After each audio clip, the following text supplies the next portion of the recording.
Bienvenidos chicas, chiques, chicos al 10º capítulo de Tinto Sentido. Ahora un capítulo especial, presencial, y estoy muy feliz, Víctor. Bueno. Estoy muy feliz, Víctor. ¿Sabéis por qué? Por dos razones. Primero, porque hoy día es un día muy especial que conmemoramos. ¿Te acordáis una vez que conversamos que en las grandes manifestaciones populares se dice, no sé de dónde, cuál es la fuente, que Marx, en vez de ir a la contienda, se sentaba a pensar? Exacto, sí me acuerdo de esa conversación. Bueno, estoy feliz porque en este momento tan importante nosotros nos sentamos a pensar, y creo que es un buen momento para hacerlo, y creo que es un buen contexto para ponerse a pensar. La segunda razón por la que estoy muy feliz es porque es un día de primeras veces, weón. Sí. Es un día de primeras veces. Primer podcast presencial, primera vez que ando en bicicleta en mucho tiempo, y me puse un aro colgante después de mucho tiempo que me regaló un amigo hace mucho tiempo, entonces me trajo recuerdos. Entonces estoy muy contento, weón. Estoy muy contento. Dale, Víctor, ¿cómo estás tú? Weón, muy contento y bacán que me hayáis hecho recordar esa conversación que tuvimos, porque también es muy revolucionario conversar, po, weón. Pero no quedarse en eso también. Como claro. Ambos, hoy día es 18, vamos a romper la cuarta pared, weón. Quizás salga un tiempo después, pero lo grabamos el mismo 18. Y claro, como conversar y al mismo tiempo reflexionar sobre las cosas que están pasando es importante. Y muy atingente, pues, weón. Claro. ¿Sí o no? Pero nada, pues también recordarle a todos y a todas que nos sigan en Instagram, en nuestras redes sociales, YouTube como Tinto Sentido Podcast, como en Instagram como Tinto.sentido. Y eso, pues en Spotify también nos pueden seguir, también como Tinto Sentido Podcast. Bueno, ahí ustedes elegirán cuál es su plataforma perfecta para escuchar a sus podcasteros favoritos. Así que yo no me queda nada más que preguntarte, Víctor, ¿qué nos traes hoy? ¿Vamos al podcast? Vamos al podcast.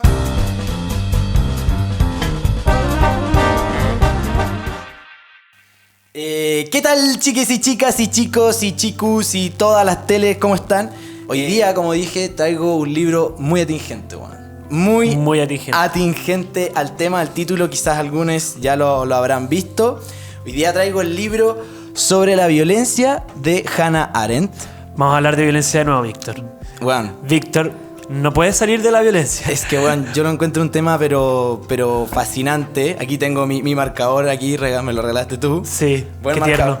Tierno. Me di cuenta. Pero, bueno, es que sí, pues, bueno. De las botitas de Heidegger, que hace Heidegger referencia en un ensayo, pero bueno, da lo mismo. En fin, libro atingente, pues, bueno. Muy atingente, y vamos a ver por qué. Un poco de contextualización. Ya este no es un libro del siglo XXI, como lo habíamos llevado gran parte de nuestros textos que yo había analizado de filosofía, y decidí abrir esta como nueva temporalidad con un libro de la segunda mitad del siglo XX. Este libro fue escrito el 1970, consiste de 3 tratados, y bueno, hablemos un poco de Hannah Arendt. Hablemos de Hannah Arendt, preséntamela, quiero conocerla. Hannah Arendt no es una filósofa. No es una filósofa, me mentiste. Te mentí, weón. Me mentiste. Y ustedes cuando nos escuchen estarán diciendo como, ¿qué onda este weón machista pasado a caca? No lo digo yo, lo dice la mismísima Hannah Arendt. ¿Por qué? Y de hecho es muy interesante el episodio en donde Hannah Arendt lo menciona, que es en una entrevista, no sé en qué programa, ¿ya? Pero en una entrevista anoté con el personaje con el que se entrevista, que es Sir Peterson.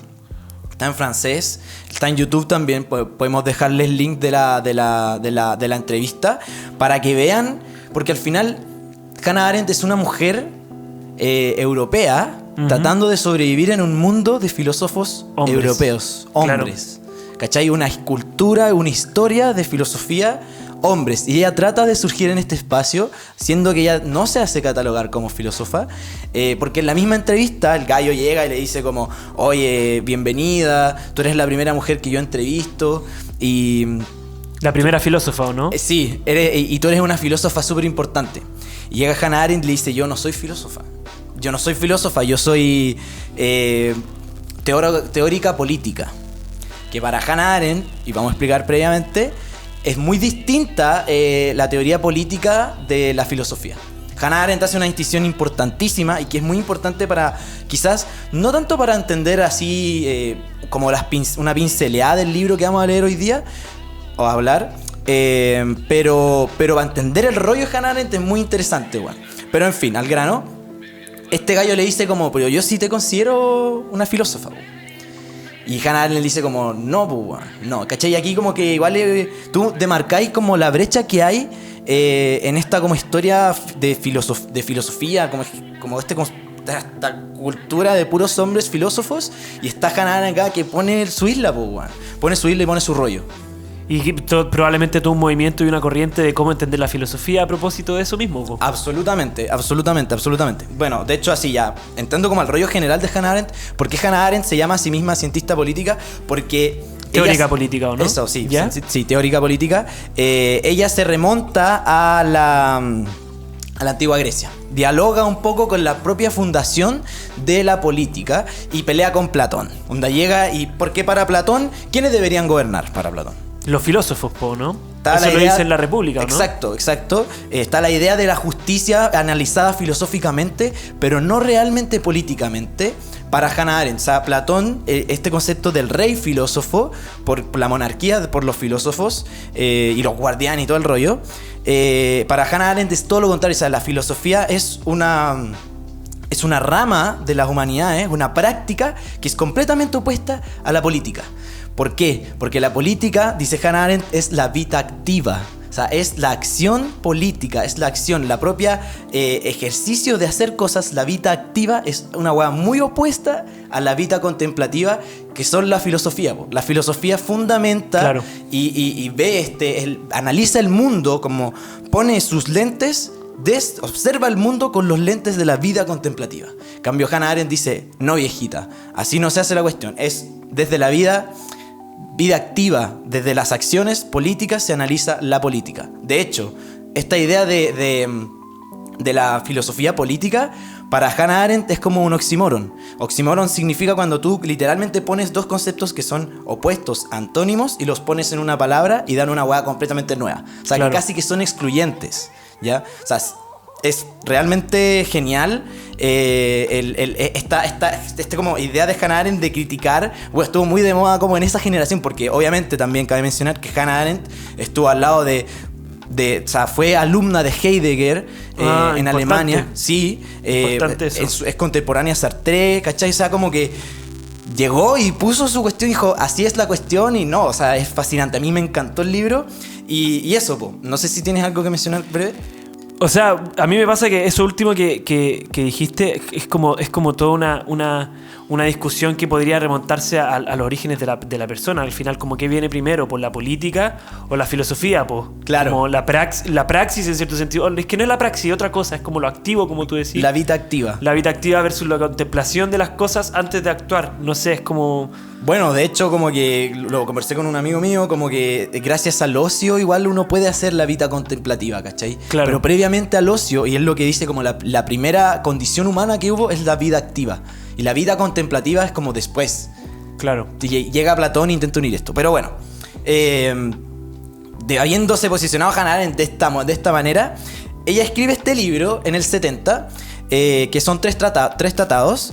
Y más o menos como contexto, este libro lo escribe en unas revoluciones estudiantiles que se presentan en todo el mundo, tanto en el bloque comunista como en el primer mundo, ¿ya? Claro. O sea, el segundo mundo y el primer mundo se están enfrentando, y estas ideas de violencia se ve mucho en las revoluciones estudiantiles. Claro, y su campo de batalla un poco es el tercer mundo, po. Primer mundo, segundo mundo, y todo esto se opera en el tercer mundo. Exactamente, po. Claro, exactamente. Bueno, y está en pleno también como el Black Power. De hecho, ella menciona mucho el Black Power. No menciona el partido Panteras Negras, pero también está muy presente en Estados Unidos. Y algo que vamos a mencionar harto acá también, quizás, plena guerra de Vietnam. O sea, creo que partió el 65, no estoy seguro, pero creo la guerra de Vietnam terminó el 75, y creo que Hannah Arendt murió, creo que el 75 también. O sea, ella murió muy joven, pero este libro es del 70 y estamos así plenamente álgidos con este tema. ¿Cachai? Yeah. Como durísimo ya en el tema de la violencia. Importantísimo momento en la historia del mundo. Bueno, el mayo del 68, el bloque soviético tenía su Vietnam en Afganistán, como... Ahí estaba pasando de todo. Estaba de todo. Estaba la Guerra Fría en su esplendor. Máximo. O sea, sí. Y Hannah Arendt llega y se saca el medio rollo que es lo que era acá. Vamos de lleno al libro. Como les dije, son 3 tomos. Vamos a analizar cada uno de a poquito. Si es que alcanzamos, analizamos los 3. Pero con el primero y el segundo yo me siento muy contento porque el segundo es el más importante para mí del libro y el primero es muy contextualizador. Ya, así que vamos a ir rompiendo la tercera pared quizás. Vamos a ir mirando nuestras pautitas porque es un tema denso, chiques. Es un tema bastante complicado. Pero el primer tomo, Hannah Arendt, habla como del progreso, ¿ya? Y vamos a terminar hablando de la idea de progreso. Y ella parte diciéndote que la violencia necesita de instrumentos. Y es muy gracioso porque ella analiza el mundo desde una perspectiva oscura. ¿Por qué? Porque ella ve a una generación que fue completamente opacada por el temor de las guerras nucleares. En el minuto en que Hannah Arendt escribe este libro, ella se posiciona en analizando las violencias desde un punto de vista de la técnica. Ya. ¿Por qué? Estamos en un momento en la historia en el que el progreso bélico ha llegado a un nivel increíble. O sea, en términos de que ya es inimaginable la capacidad de destrucción que pueden llegar las armas.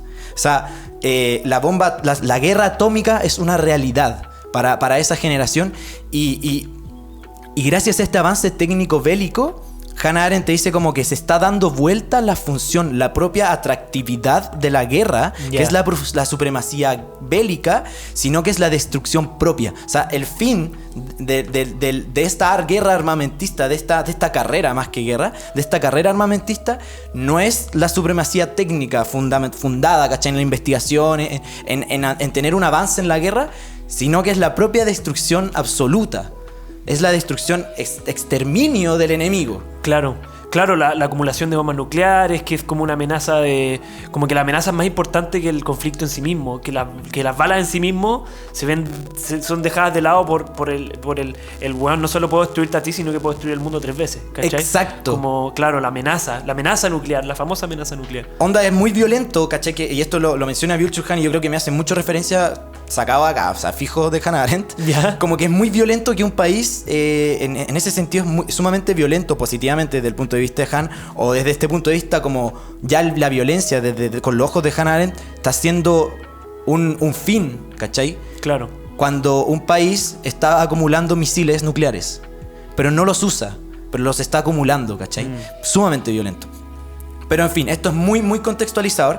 Pero quiero entender que Hannah Arendt plantea la violencia desde el punto que se necesitan instrumentos, ¿ya? Es instrumental la violencia. La violencia no surge de alguna, no sé, bueno, como sustancia, sino que requiere de instrumentos. Instrumentos materiales. Instrumentos materiales, ya. Exacto, no dialécticos. Sí, instrumentos materiales, técnicos. Y ahora con este desarrollo tecnológico parece que no está funcionando así la cuestión. Como que la propia destrucción se está transformando en un fin.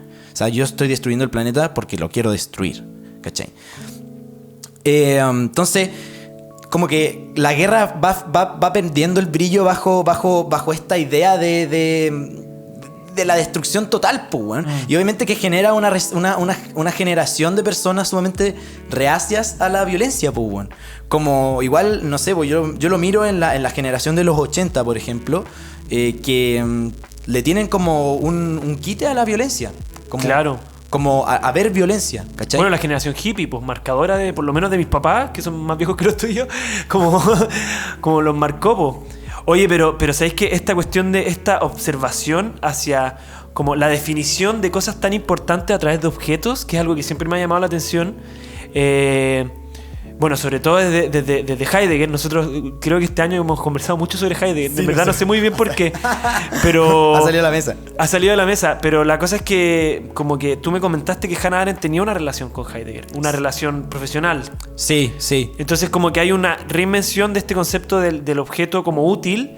Y como que la guerra es útil como el ser con su útil desarrollándose en la guerra, entendiendo que es un ser en el mundo. Claro. Me puse un poco, eso igual necesito un poco de contexto, pero como ahora es otra cosa, pues como el instrumento, el objeto, que es un útil, ahora es un instrumento como un fin. Es un fin. Claro, no es un medio para que el hombre se exprese y la mujer, es que Heidegger dice el hombre, perdón, pero no es sino que es como algo más, como que el objeto tiene fuerza por sí solo. Tiene fuerza por sí solo, ¿cachai? Se transforma en un fin. Y eso básicamente el primer tomo es una contextualización, porque lo que Hannah Arendt observa de ese cambio técnico es que como que la violencia aparece en todos los lugares del mundo, globalmente, independientemente de la situación en la que estemos. Como que la violencia surge dada cualquier la condición que sea.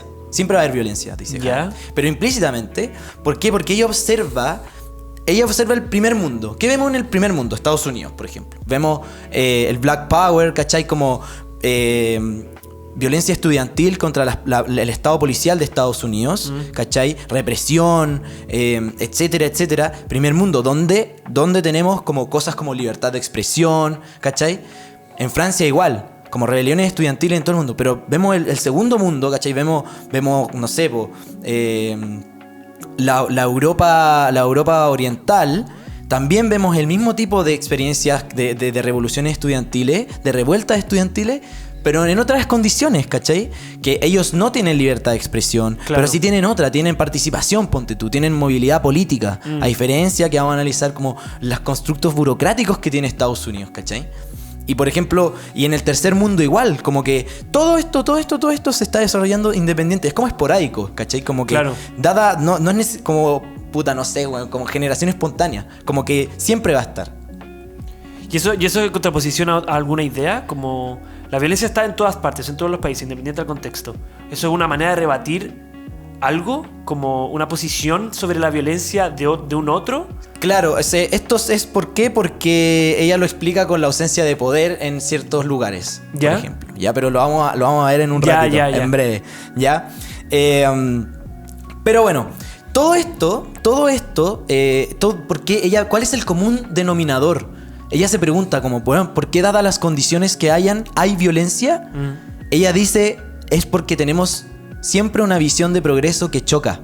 O sea, dado el bloque del mundo que hayáis elegido en la Guerra Fría, siempre hay visiones de progreso que están luchando entre sí. Siempre. Y es por eso, ese común denominador el que encuentra que en todo el mundo hay un problema con el establishment, cómo ve el progreso el establishment y el progreso los propios estudiantes. Sí, porque creo que tú lo planteaste muy bien, pues como al final, independiente de qué lado de la cortina de hierro estés, de qué parte de la Guerra Fría, me recordó mucha historia universal en el colegio. De la cortina de hierro, independiente de eso, como que siento que, claro, la visión de progreso es distinta a la que tiene el pueblo, como la que tiene el Partido Comunista centralizado y la que tiene la élite económica y social en Estados Unidos, por ejemplo. Pero eso también es porque siento que comparten un poco la idea de progreso, como el progreso racional, tecnológico, que se ve un poco en la carrera espacial, en la carrera armamentista, en la acumulación de bombas nucleares. Siento que siempre me recuerda a eso. Es como, claro, como que quizás, dependiendo, no importa el color político, Hannah Arendt, ella ve, no importa el color político que haya en el mundo, Hannah Arendt ve que el progreso mirado universalmente, porque ella habla del establishment, es, claro, el avance técnico. Claro. ¿Cachai? Como que la ciencia, y es la crítica también que hace en el libro, la ciencia se pone por sobre las acciones políticas. ¿Cachai? Y son esas decisiones, por ejemplo, tirar la bomba atómica, lo hablamos hace un poco, no es una decisión técnica, claro, es una decisión política, pero fue una decisión política que se tomó con ojos técnicos. O sea, Estados Unidos, como tú dijiste, sacó números. Claro, calculó cuántas personas iban a morir si la guerra continuaba los años que tuvieran que continuar, porque los japoneses con su cultura iban a seguir peleando hasta el final, y llegó a la conclusión de que tirar una bomba atómica a los civiles era mucho más barato, y era mucho más barato en vida y en plata, ¿cachai? Y en todo. O sea, tirar la bomba atómica fue tomada técnicamente, ¿cachai? Y es una decisión política. Claro. Fue analizada técnicamente por pérdidas y bajas, numéricas, analizadas por científicos, no por políticos, ¿cachai? Claro. Y tirarla es una decisión política. Tiene que ser una decisión política. Entonces, la ciencia ya no permite lo inesperado, ¿cachai? Y es lo que a Hannah Arendt le molesta mucho. ¿Por qué? Porque la política es la investigación, ¿cachai? La práctica de un lenguaje inesperado también, ¿cachai? Como que la política no puede ser enfrentada con la ciencia ni tecnocráticamente, ¿Cachai? Entonces esa es la primera parte del dolor como que ella ve en la sociedad. ¿Cachai? El establishment de esa época veía el desarrollo técnico, científico, el fundamento, el progreso de la sociedad, lo veía en eso. En cambio, la cultura estudiantil, la cultura revolucionaria de esa época era todo lo contrario. Yeah. Hannah Arendt dice que el progreso, tienen una noción de progreso moral. O sea, hay una cita que ella dice que la revolución será moral o no será, ¿cachai? Yeah. ¿Por qué? Porque su visión de progreso estudiantil es moral, es ético. Pero en cambio el progreso del establishment, del Estado, de toda la weá de esa época, es técnico. Y lo técnico un poco, tú me contabas, y te estoy citando un poco, pero lo técnico un poco transforma los medios en el fin. Exacto. Y lo moral vuelve su enfoque a entender que el medio es un medio para un fin, ¿o no? Claramente. Ya. Sí. Lo instrumental un poco. Lo instrumental. Vuelve a lo instrumental, ¿cachai? Claro. Porque analiza las cosas desde un mundo como más humano. Porque la ciencia no es como muy humana. Ya. Y no debería tomar decisiones políticas según Hannah Arendt. Ese más o menos es el primer tomo. Ahora quiero pasar al segundo tomo, que es la parte como más álgida del libro, weón, que es muy atingente de nuevo. Vamos a analizar hartos puntos de hoy día, weón, de hoy día 18. Porque el poder, el segundo tomo habla de poder y violencia. Poder Ya. y violencia se transforman en una dualidad, en una distinción, en un blanco y un negro para Hannah Arendt. ¿Cachai? ¿Cómo? O sea, porque poder es exactamente lo opuesto para violencia. Ya. Qué raro. Exactamente, porque parece ser que alguien que tiene poder puede ejercer violencia. Como que poder para nosotros, de alguna manera resulta para nosotros un sinónimo, poder y violencia. Ya. Para Hannah Arendt es todo lo contrario. O sea, la no violencia no significa poder en términos así. ¿Cachai? Como, o sea, no. No, o sea, no poder. ¿Es violencia o poder? Ya. Esas son las dos distinciones que ella hace. Hace una separación muy interesante. Entonces, ella parte con una idea de una pregunta, parte con una pregunta muy interesante para dar a entender esta nueva como lenguaje que tenemos que entender de violencia y de poder. Que es, ¿cuál es la diferencia entre el mandato de un policía, ¿cachai? Versus el de un asaltante con un cuchillo? Vamos a cachar que esta misma frase la vamos a usar en un ratito más porque los pacos, ¿cachai? Como la institución Carabineros de Chile, tiene algo muy particular que analizar con respecto a este capítulo. Este tomo del libro, se puede tomar desde ahí. Pero, ¿por qué ella pone esta pregunta? Para entender que poder se expresa en el policía, ¿cachai? Como en una esencia fundamentada, ¿cachai? En un establecimiento, en una persona que está como comúnmente acordada que él puede hacer eso. Pero Claro. en cambio el asaltante, tú en realidad, el que él ejerce, el que tú le hayas hecho caso en el mandato que él te pidió en el asalto, está dado por el cuchillo, Ya. está dado por el instrumento. Como que a los pacos le tenéis miedo a la institución. A la A institución, la institución aprobada por el general, por la sociedad. por la sociedad, exactamente. Y a cambio al asaltante le tenés miedo al cuchillo. A que te haga algo. Porque, claro, sí, A que te haga daño. exactamente. Sí, po. Entonces, esta es como la primera pregunta con la que parte. Y después se lanza de lleno a analizar ya como la situación política más nefasta, weón, que puede existir en la historia. Y que está muy, como que ella en realidad la llama como la más, muy sarcásticamente como la más fantástica que puede haber existido. Que es la burocracia. El dominio de la burocracia, el mandato de la burocracia. Ella dice que es lo más fantástico, muy entre comillas, porque es el dominio de nadie. ¿Qué entendís tú por burocracia?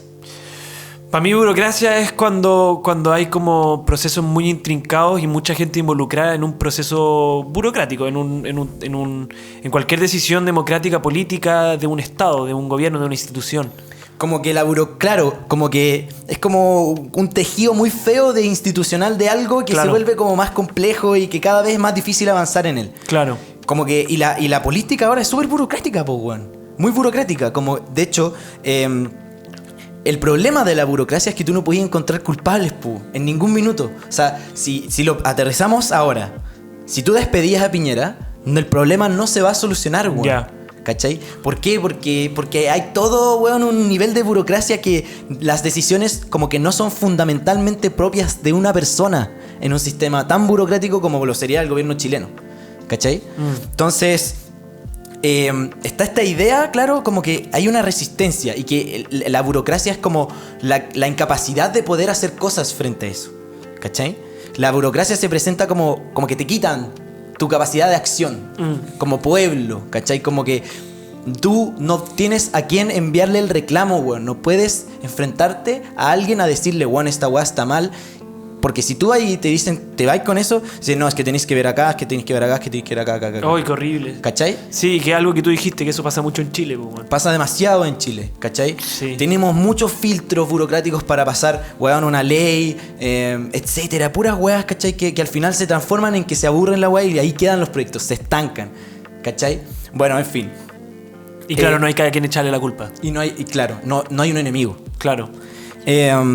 Bueno, al final Hannah Arendt empieza a analizar esta dualidad de poder y violencia y le da una distinción literalmente como antónimos, como lo dijimos antes, y ella dice que el poder es institucional, ¿ya? ¿Ya? Y aquí está la distinción como fundamental entre violencia y poder para Hannah Arendt, que es como que uno tiene que ir corriéndose en esa línea, que el poder como es institucional depende de los números.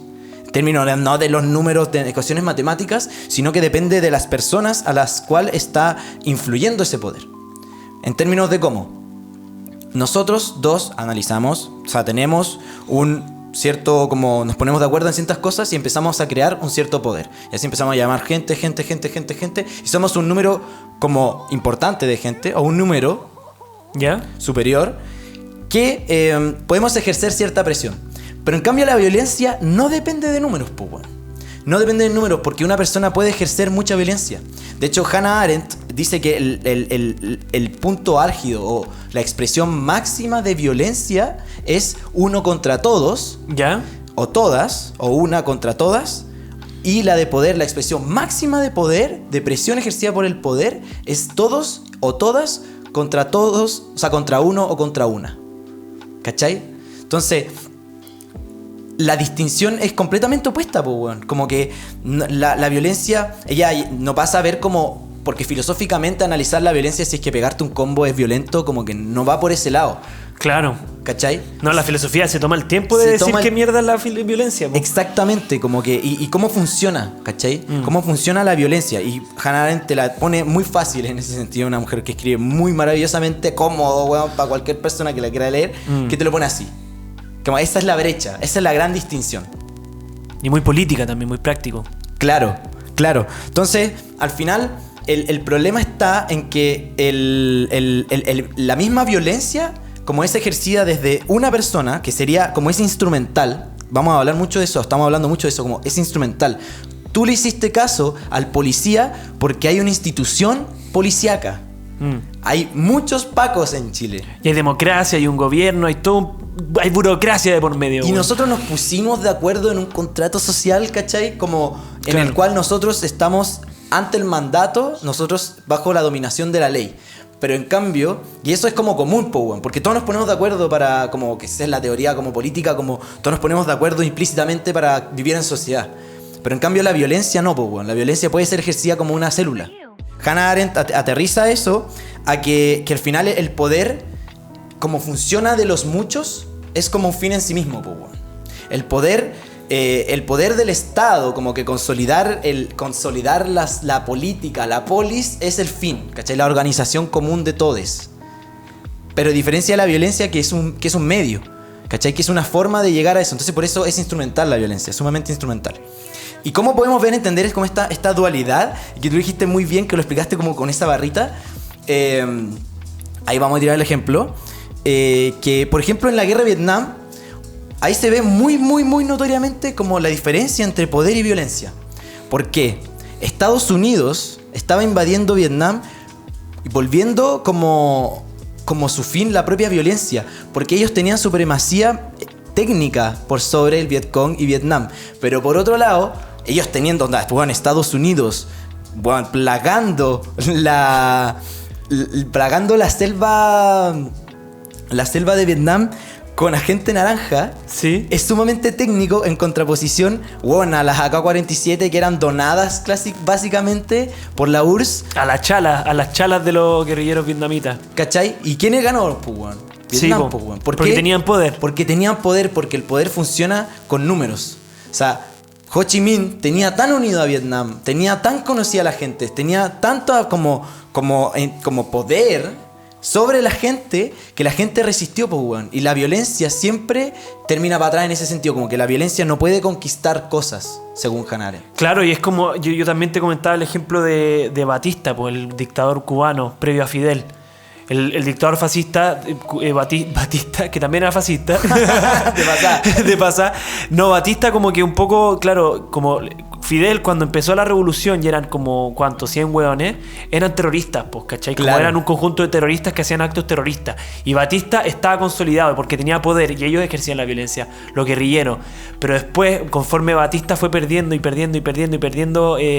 aprobación, igual que Piñera, Claro. fue transformándose en un dictador, en un tirano. ¿Cachai? Esa es la palabra que tú vas a utilizar prontamente. No, pero bueno, pero bien. En un tirano. Y los guerrilleros empezaron a hacer como casi que la promesa del futuro esplendoroso, y cada vez que más gente se volvió a la guerrilla, y la gente empezó a aprobar la guerrilla y llegaron al gobierno y llegaron profundamente legitimados, ya no con violencia, que antes ejercían la violencia, sino con poder. Y el que ejercía la violencia era el tirano. Batista pasó de tener poder a ejercer violencia, bajo la mirada de Hannah Arendt. Juan, bajo la misma perspectiva, onda, hablemos de como escuché también esto en un podcast de este mismo libro, que me llamó también mucho la atención y que me hizo mucho sentido también, que como, Juan, Piñera no tuvo nada de aprobación.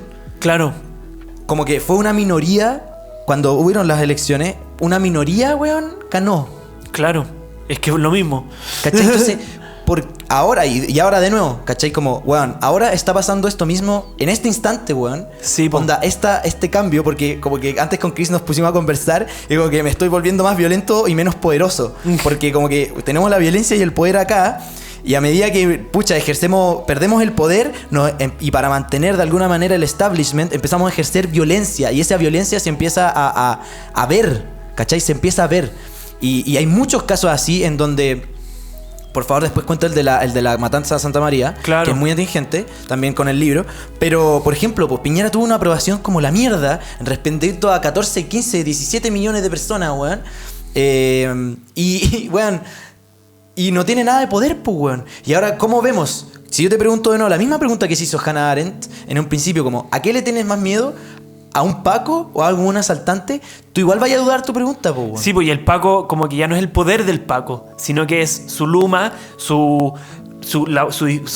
escopeta de perdigones, bueno, supongo que es una fusil. escopeta, Sí, bueno, claro, no sé. Y es por su violencia y no por su poder, Por su legitimado, es importante la palabra legitimación, pero tú sabes una mejor. Pero bueno, como es importante eso, pues como la dominación. Claro. ¿Cachai? Como ya no tiene dominio sobre mí. Y pasó el mismo efecto por los encapuchados. Pasaron de ser encapuchados a primera línea. Cambió incluso el universo de sentidos, como te gusta esa palabra a ti. Me encanta. El universo de sentidos cambió de encapuchados, los encapuchados de siempre, que venimos escuchando desde el 2006-2011. Bueno, sí. Se transformaron en primera línea. Y dejaron de ser violentos porque empezaron a ser legitimados y empezaron a tener poder. Bueno, no sé qué tanto poder, porque creo que es muy distinto a Fidel, que logró una revolución comunista. Pero el mismo efecto. Pero ¿me entendís que es porque empezaron a tener aprobación de la gente? Sí, po. Por eso el poder funciona por números, po, weón. ¿Cachai? Por la aprobación del establishment que haya en ese minuto.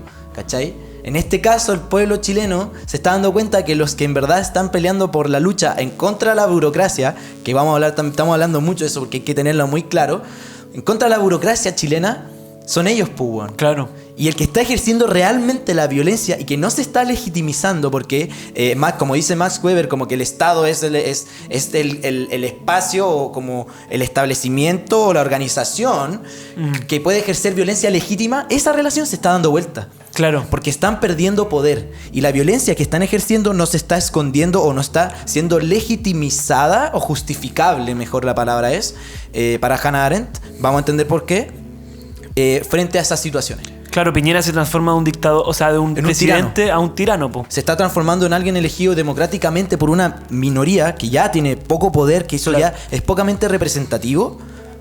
Y vemos la transformación de las fuerzas policiales, ¿cachai? Que ahora se están transformando en violencia absolutamente injustificable, ¿cachai? Dado la cantidad de poder. Como por ejemplo, me gustaría como que me dijera ahí el ejemplo de la matanza de Santa María. Bueno, la matanza de Santa María de Iquique, cuando el diario, si no me equivoco, el Mercurio, no estoy seguro, lanzó un anuncio hablando sobre la matanza de Santa María de Iquique, y lo que decía, bueno, obviamente manejó la información, pero también el Estado estaba tan legitimado en ese momento que una matanza de 3.600 personas fue considerado un ejercicio de poder legitimizado. Claro, por eso no es violencia, porque está legitimizado. Un ejercicio de poder. Volver, como tú dijiste, volver a los revoltosos, a que se tranquilicen, volver la huelga anárquica, silenciarla.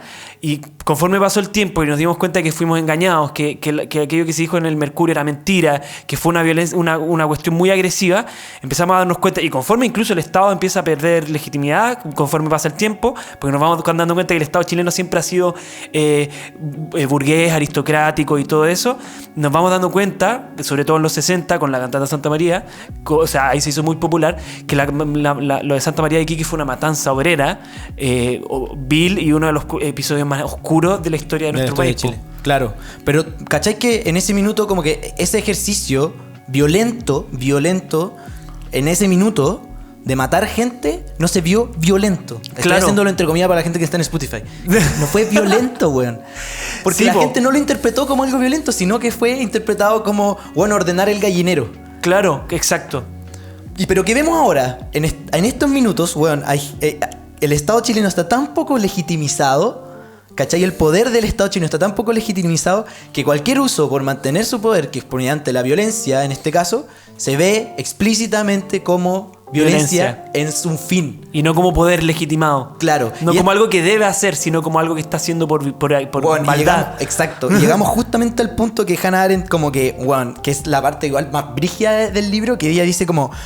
El poder es legítimo. ¿Por qué? Porque obviamente que es legítimo porque previamente nosotros conversamos o lo tenemos como prehecho, ¿cachai? Como conversamos y pusimos un marco de cosas que para hacer poder, ¿cachai? Para que coexista el poder. Igual, dada el capítulo antepasado, igual como que de Hannah Arendt se ve esa idea como del poder como una sustancia. Bastante interesante, igual como que de Hannah Arendt se han sacado muchas weas. Como que sí, Hannah Arendt pegó una pincelada por muchas weas. Claro, porque Foucault es posterior. Foucault es posterior, pues, bueno. Claro. ¿Cachai? Bueno, en fin, entonces, volviendo a ese tema, la frase tan más importante, que el poder es legítimo, pero no justificable. ¿Cachai? ¿Por qué? Porque justificable habla de un futuro. ¿Cachai? Entonces, como que nosotros, para poder conformar una solidez comunitaria, política, por ejemplo, tenemos que haber hablado previamente. Entonces, ella habla como de que legitimidad hace referencia al pasado. Pero en cambio la violencia, ella dice, la violencia es justificable, pero no legítima.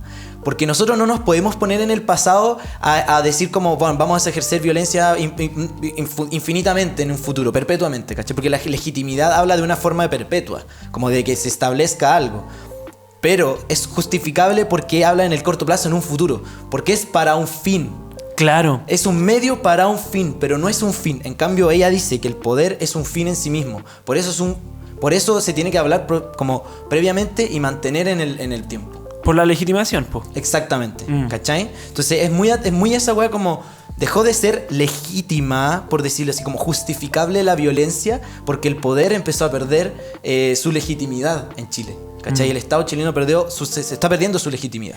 Para el final, ella termina este tomo diciendo, loca, el opuesto de la violencia no es la no violencia, no es la paz, ¿cachai? Que es lo que tú estás diciendo. Sí, vos.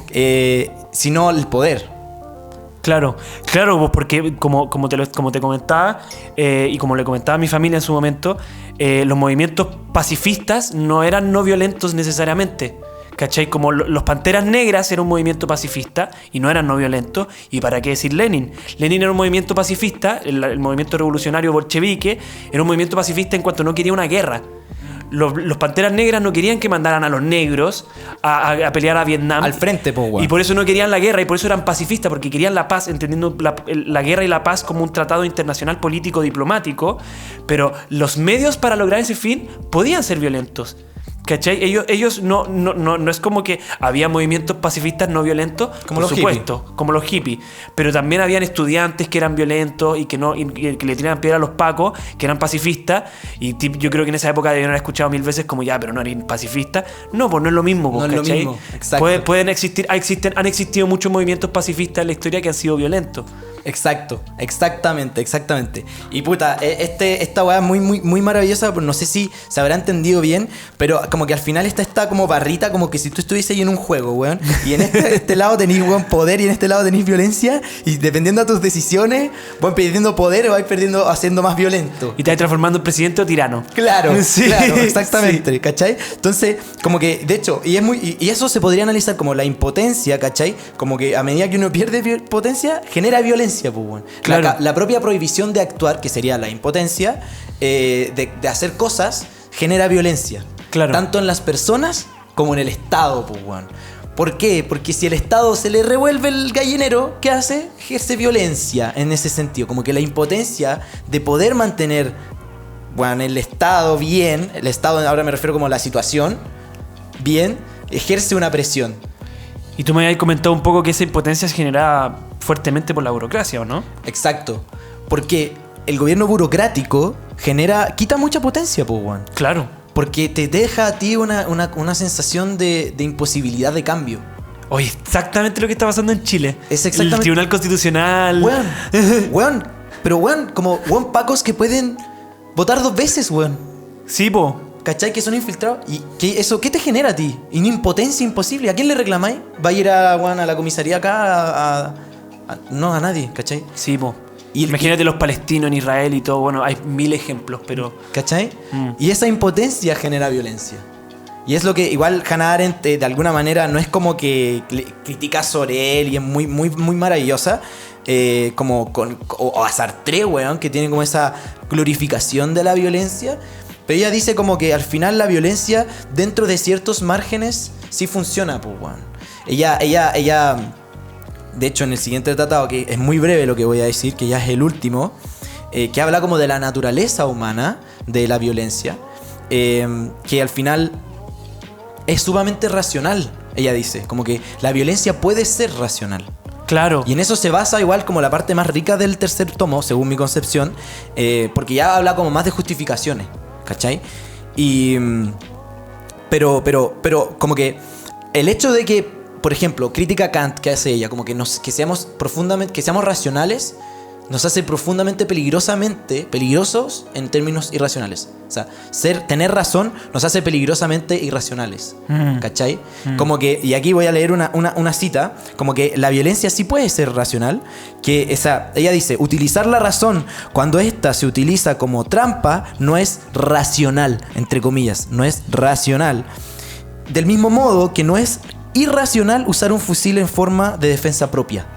¿Cachai? O sea, como que de alguna manera la violencia sí puede ser racional. ¿Y por qué lo dice así? Porque quitarle esa capacidad como de explosiva del ser, y esto es muy Sloterdijk, reprimirle ciertos sentimientos al ser humano es deshumanizarlo, ella dice. Como, bueno, todos los sentimientos pueden ser profundamente irracionales.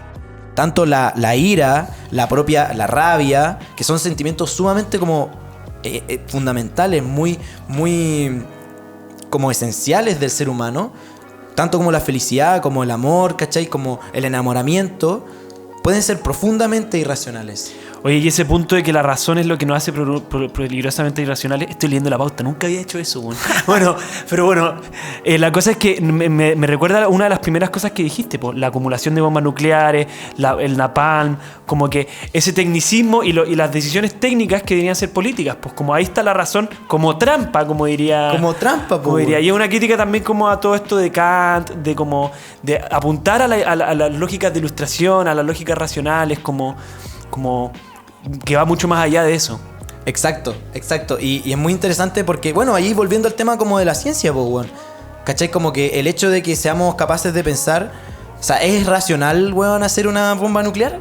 Claro. Fuera hueveo, como que el hecho de que seamos razonables nos hace peligrosamente irracionales, pues, weón. ¿Y es racional tener 2.500 bombas nucleares como país? Claro. ¿Es racional tener una cantidad para destruir el mundo?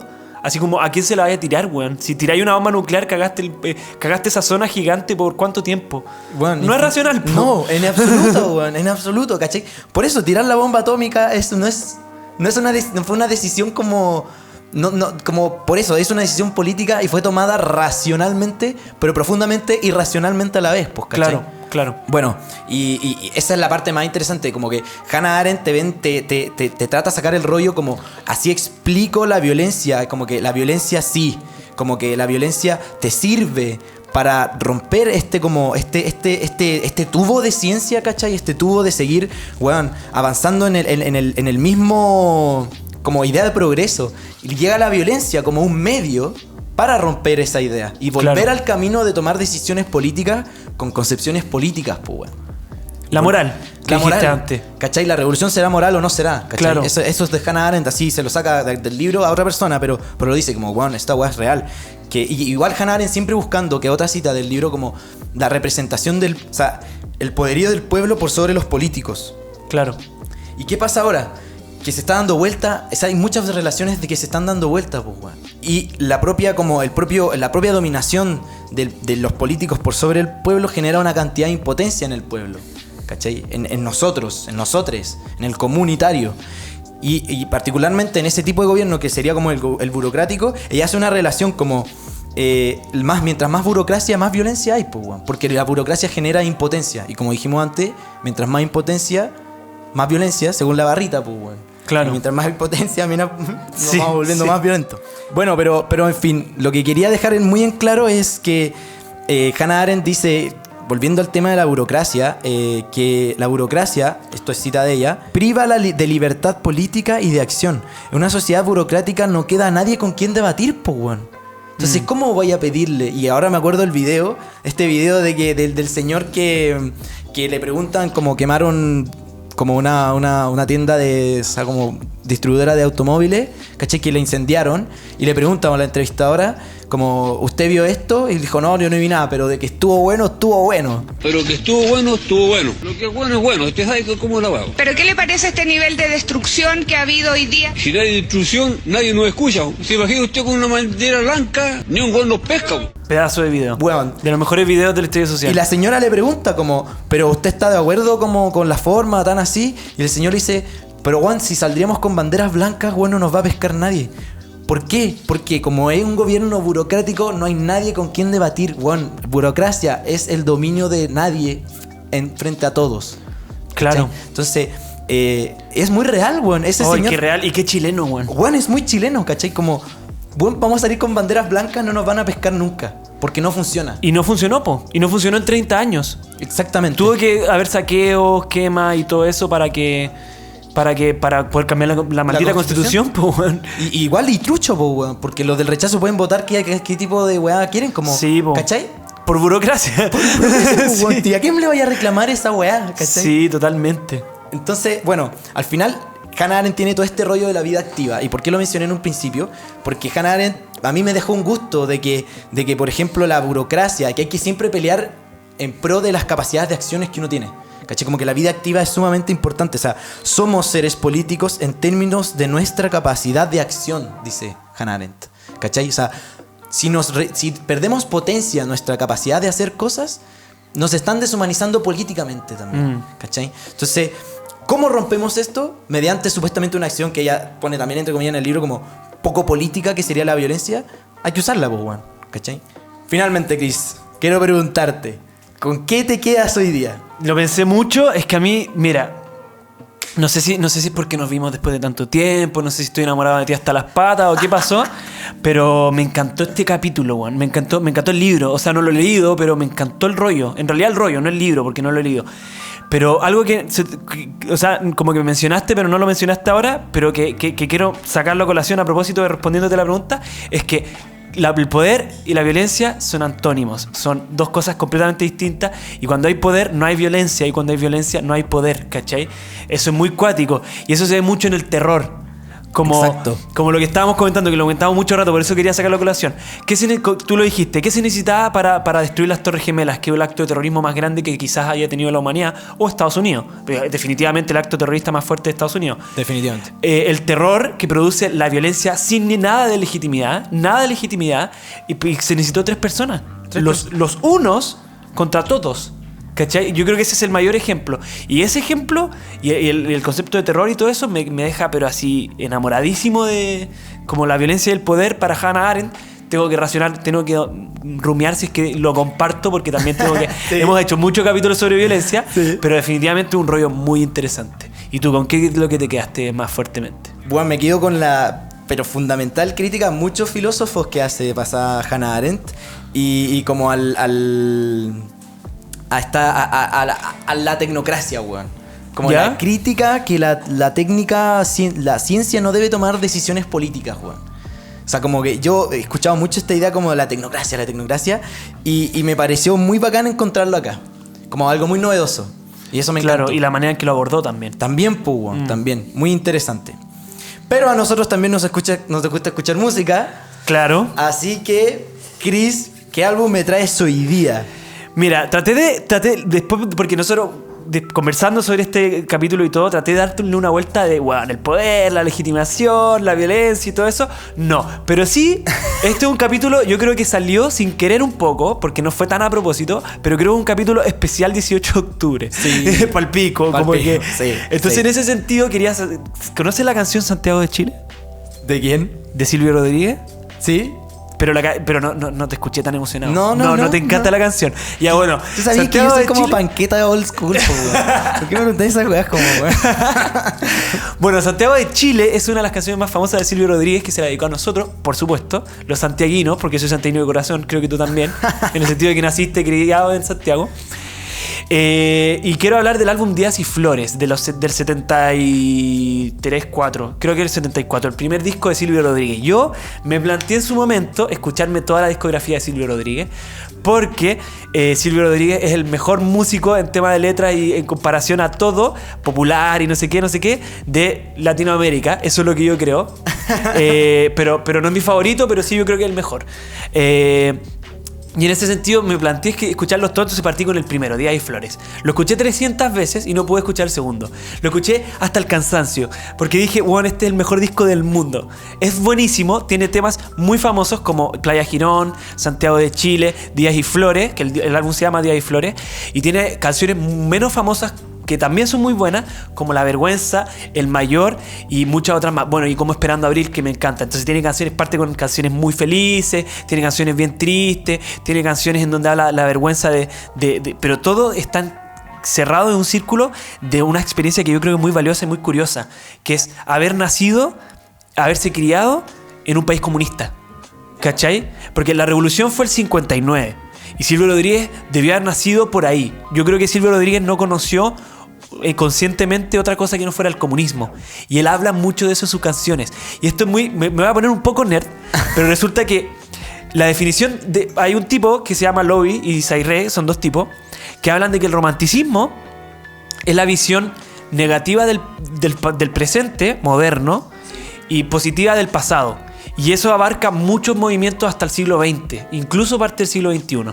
Pero que lo más interesante es que el comunismo vio positivamente el futuro y no positivamente el pasado. Vio todo negativo del presente para atrás, pero el futuro como algo positivo. Entonces esta es una música como, bueno, la trova. ¿Qué te imagináis de trova? Te imagináis un weón triste hablando de cómo le terminó la polola, pero no te imagináis a un weón diciendo como estoy muy contento, vivo en un país libre, que solamente es libre por esto y debería estar muy contento por eso y muy orgulloso y no sé qué.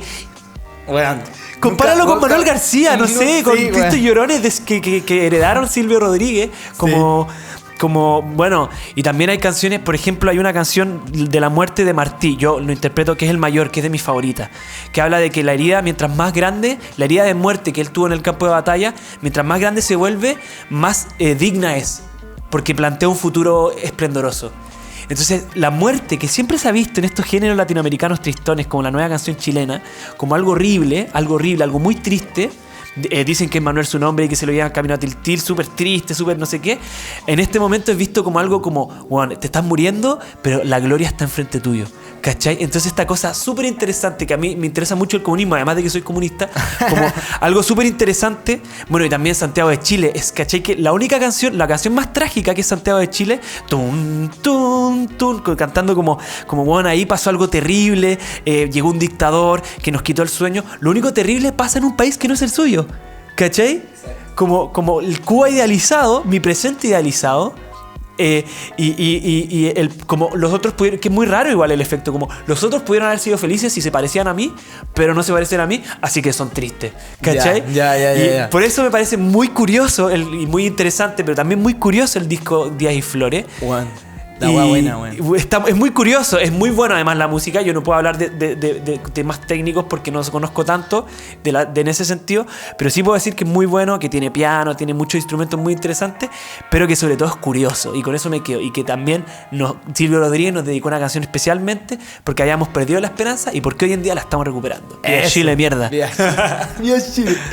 Eso, gente, este fue el especial 18 de octubre. Y especial 10. Capítulo 10 también. Capítulo 10, presencial, con problemas técnicos, weón. Puta cámara, weón. Pero ojalá les haya gustado. Les recomendamos mucho el álbum, les recomendamos infinitamente el libro. Es un libro cortito.